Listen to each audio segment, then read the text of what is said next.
Alright, well, we've got some Eagles offseason updates, with a perfect scheme fit. Plus, one linebacker made news for not a good reason. And a former Philly target just became available at receiver. Meanwhile, with Haason Reddick gone, one analyst argues Howie Roseman made the right move. So why could Bryce Huff prove to be worth the gamble, and why should you believe in the pass rush? Let's talk about it. But first, let's run it.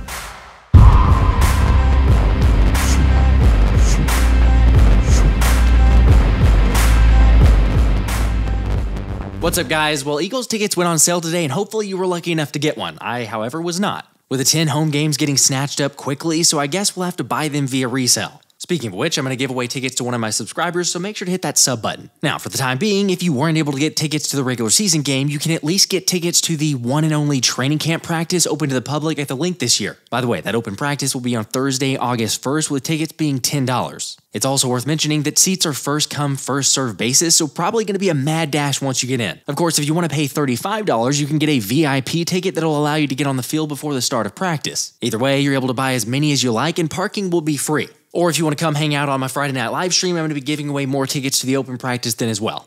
Anyway, we also got official word that the Birds will be reporting to training camp on July 23rd, meaning we're about 1 month away from practices happening at the NovaCare complex. With the questions of which players will make an impact or prove their worth, or maybe some surprises who end up making the roster. Although one guy who's not starting out on the right foot is Eagles linebacker Terrell Lewis. As a video surfaced of him hiring an escort, however, when the deed was done, Lewis allegedly tried to make a quick exit without paying up, as the OnlyFans model ended up chasing him down the hallway of the hotel naked and screaming for her money. Boy, that escalated quickly. I mean, that really got out of hand fast. Just a really strange incident altogether. Unfortunately for Lewis, the incident and the video went viral, leading to the 25-year-old making his social media private. And I probably don't have to say this, but obviously not the best look for a dude who's trying to make the roster. By the way, just in case you're not as familiar with who Lewis is, the Eagles signed him to a futures contract back in March to add to the edge rusher depth, with Lewis being a former 2020 third-round pick by the LA Rams out of Alabama. And in fact, NFL draft analyst Daniel Jeremiah actually compared Lewis to Houston Texans star pass rusher Danielle Hunter, noting Lewis's length at 6'5", 252 and his change of direction skills. Did that go the way you thought it was going to go? Nope. Obviously, that was back whenever he was about to be drafted, and of course you don't get all of them right. Although for the record, even though Lewis isn't Hunter, he's had 32 pressures and 6 sacks over 30 games, so the thought was that Fangio could maybe get something out of him. I don't know, there's lots of unknowns and potential, especially for the edge rushers. However, it wouldn't be surprising for him to not make the roster. Just like it wouldn't be surprising to see 49ers wide receiver Brandon Aiyuk leave San Francisco. Cam, bro. Filthy Cam. He got me vlogging this. What? What happened, bro? They said they don't want me back. I swear. Let me just say, I'm glad we're not dealing with this type of drama. Sure, the Lewis story isn't good, but the fact that we have A.J. Brown and Avonte Smith locked up and locked in for this season is something you can't take for granted. Oh, FYI, Ian Rappaport actually argued Ayuk's claim, saying the Niners want Aiyuk back, but just not yet at his current asking price that he wants. Which, to then add on top of that, for those that are wondering, is the same that Lions receiver Amon-Ra St. Brown got of 4 years for $120 million with $77 million guaranteed. I mean, it's understandable that he'd want that amount right now, especially with the leapfrog market of wide receivers and them just cashing in at the moment. However, you look at the writing on the wall of Ricky Pearsall going to San Fran, and it wouldn't be surprising to see Aiyuk headed elsewhere. After all, it felt pretty similar when Howie Roseman signed Bryce Huff in free agency with the whole Haason Reddick situation. Granted, yeah, I think the first inclination was the Josh Sweat post on his Instagram account saying that he'd be on his way out and his Philly days were over. Yet either way, SI's Ed Cracks argues Howie Roseman got it right in the massive gamble to move on from Haason Reddick. Because instead of Reddick skipping OTAs in New York like he's doing now, that likely would have been the case in Philly if he'd had stayed. Like I've talked about this before, but to move on from a guy who's had 4 straight double-digit sack seasons clearly says a contract wasn't getting worked out.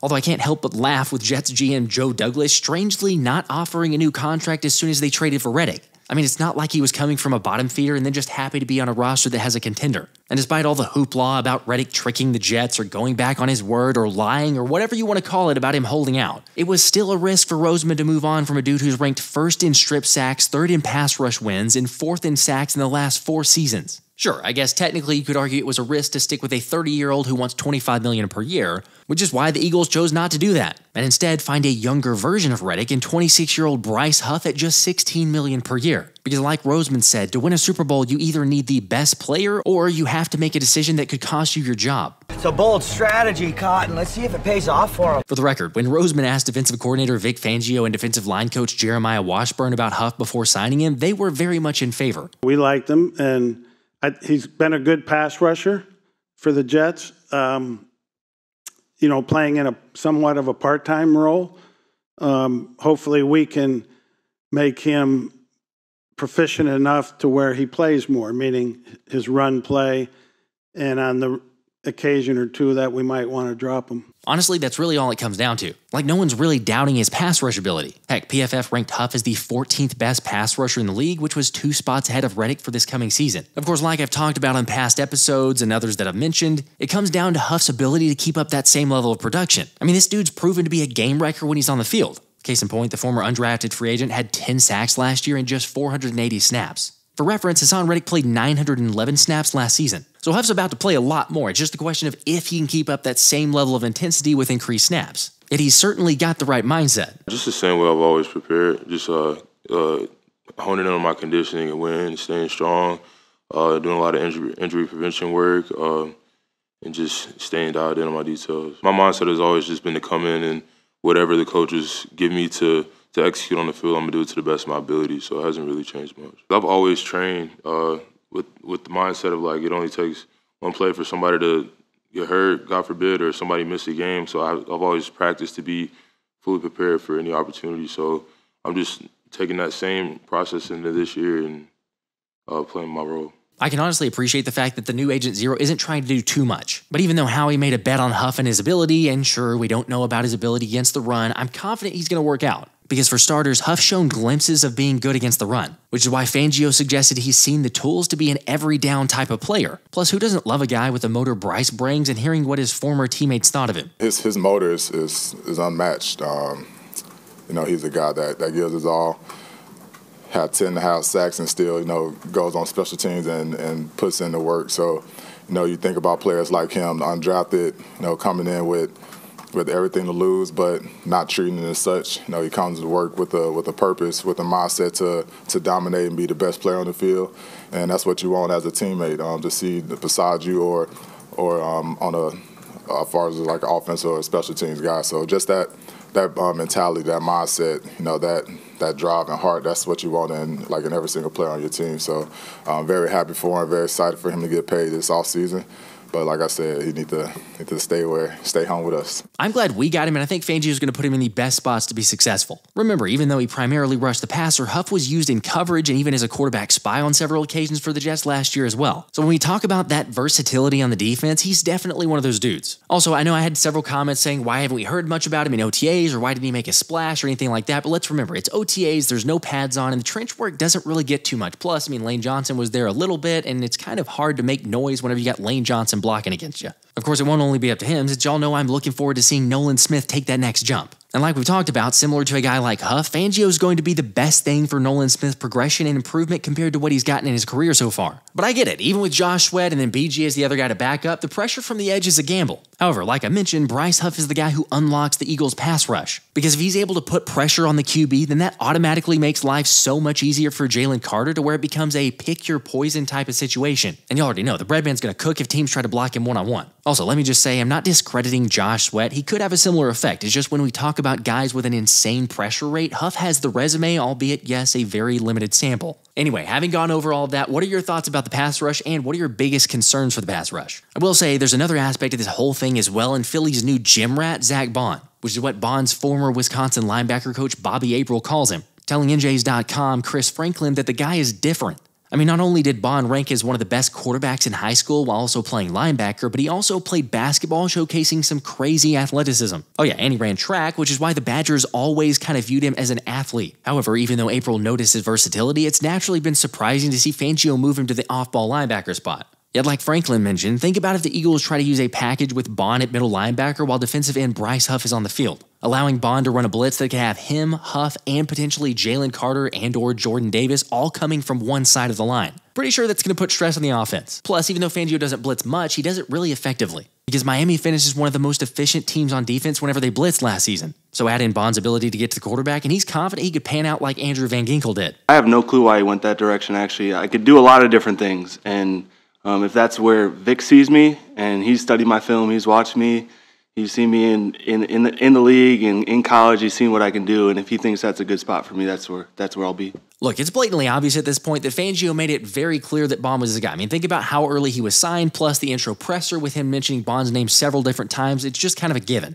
But speaking of great scheme fits, on the other side of the ball, Johnny Page says rookie center Dylan McMahon is a perfect scheme fit. Because once again, the athletic score is off the charts for McMahon, ranking 13 out of 619 centers since 1987, which is obviously one of the first things that jumps out to you on the tape. With the guy some have called Baby Kelsey after Jason gave him his phone number, showing quickness, processing speed, and the ability to play with a lot of leverage. Also, he's in pretty good company when it comes to draft categories, since according to Josh Norris, out of 28 offensive linemen who recorded a 4.47 short shuttle, 24 of them were drafted, to which those 24 went on to start 84% of their NFL games since 2010. So yeah, the fundamentals are there, the athleticism is there, and the awareness is there. Although Page argued that just because he played all three interior positions in college doesn't see him with the same versatility now, citing his lack of strength and size and arm length to move to guard. However, just because those are his weaknesses doesn't mean he can't be a solid center. Since Johnny reminded of Jason Kelsey's NFL.com scouting report before he was drafted, saying does not have the size or power to project as a starter, in pass protection does get a good job of getting set, can slide his feet and move laterally, but struggles with the bull rush and pass rushers with a wide array of moves. Has the feet and quickness to project well in his zone blocking scheme, but still needs to become more consistent locating his man on the second level. Is never going to be a road grading run blocker who blows defenders off the ball, late rounder, or rookie free agent.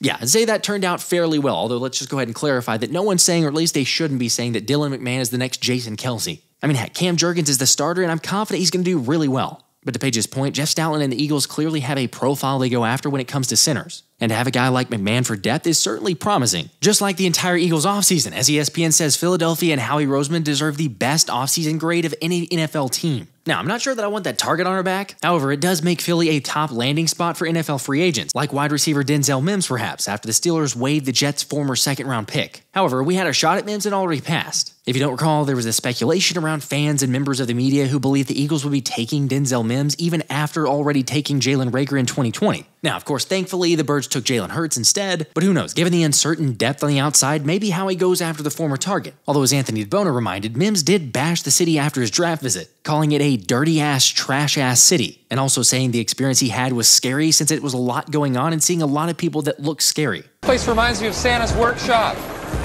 Except it smells like mushrooms and everyone looks like they want to hurt me. To be fair, he did say if he ended up spending more time in Philly that he thinks he could eventually have a pretty good time. Although the more realistic question is, could he even be worth it? Like, he was dominant as a college receiver and had several big games. Plus, he tested crazy athletic at the NFL Combine before the draft, running a 4.38 with a 38.5-inch vertical and 16 reps on the bench, which is one of the main reasons Mims was slotted to go somewhere in the second round. However, the 25-year-old doesn't have much to show for it, only racking up 42 catches for 676 yards and no touchdowns in his first 3 seasons. Now, unfortunately, he's had Sam Darnold and Zach Wilson throwing to him the majority of his career, so not necessarily putting him in the best spot. Plus, he suffered multiple hamstring injuries, a concussion, and a hip sprain, which have all caused him to miss time. So I don't know, he does have some potential, and I mean, at this point, it's just another camp body, so why not just go for it? But what about you guys? And I don't know, is it a really good thing to be stockpiling all these Jets players? All right, do me a favor, hit that like button, and then make sure to stay tuned for the giveaways. Until next time, this has been the Philly Special.